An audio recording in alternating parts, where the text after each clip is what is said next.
Je te laisserai peut-être, Jean-Marc, parler des questions salariales, puisque voilà, hein, le gel de l'indice, et on mène ça en intersyndical et en fonction publique, peut-être que Jean-Marc y viendra. Les questions de l'emploi.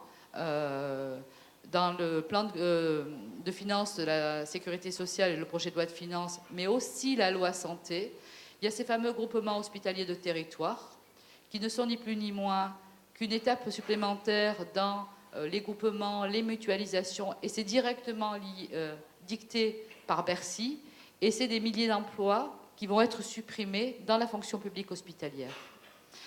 Et enfin, ces mutualisations d'établissements, elles vont être contraintes par la loi. Donc la loi prévoit, hein, dans le projet de loi, que d'ici fin 2015, les établissements publics auront obligation de contractualiser, de rentrer dans un groupement hospitalier de territoire, tandis que le public, lui, le privé, pardon, n'a aucune contrainte.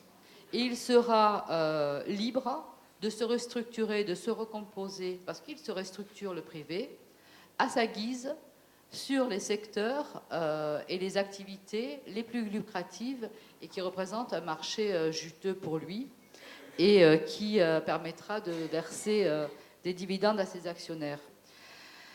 Je voudrais, c'est un petit point, j'ai encore du temps là, un petit point pour un peu illustrer mon propos.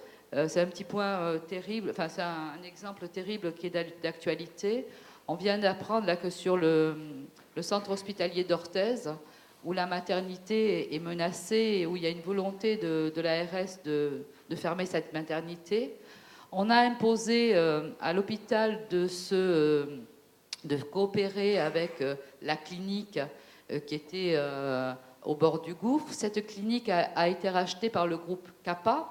Groupe Kappa, c'est le tapis un petit peu de la santé privée. Vous voyez, ils achètent les cliniques qui sont sur le point de mourir, ils font des bénéfices et puis après, ils laissent un petit peu tomber les affaires. Donc là, l'ARS a imposé une coopération entre la clinique et l'hôpital, avec d'un côté la maternité pour l'hôpital public, qui est remis en question, et de l'autre côté le bloc opératoire pour la clinique. Bon, bien sûr, le recrutement des salariés, des qualifications laisse à désirer.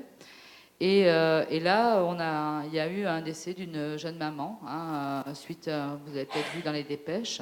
Alors certes, avec une anesthésiste qui avait apparemment un taux d'alcool important, un taux d'alcoolémie important, mais une responsabilité quand même de l'ARS et des pouvoirs publics, parce que là, ce que l'ARS vient d'annoncer, alors même que l'enquête est en cours, qu'il y a une garde à vue, c'est qu'il fermait la maternité.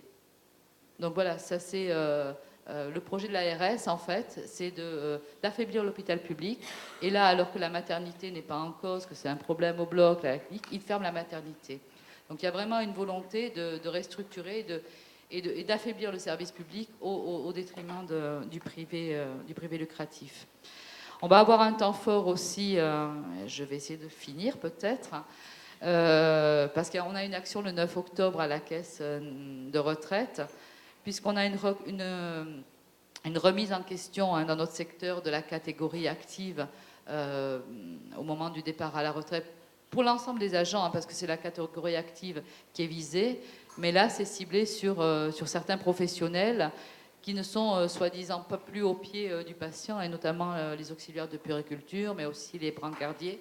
Donc il y a aussi il y a le Conseil d'État là, qui a été saisi par le ministère, mais on a vraiment une bataille, une reconquête à faire sur la reconnaissance de la catégorie active pour tous les métiers pénibles de notre secteur, ceux qui l'ont, mais aussi ceux qui ne l'ont pas, et particulièrement ceux qui l'ont perdu, hein, les infirmières, mais aussi les éducateurs spécialisés qui ne l'ont pas. Je pense qu'on n'a pas lâché, qu'il ne faut pas lâcher sur cette question-là.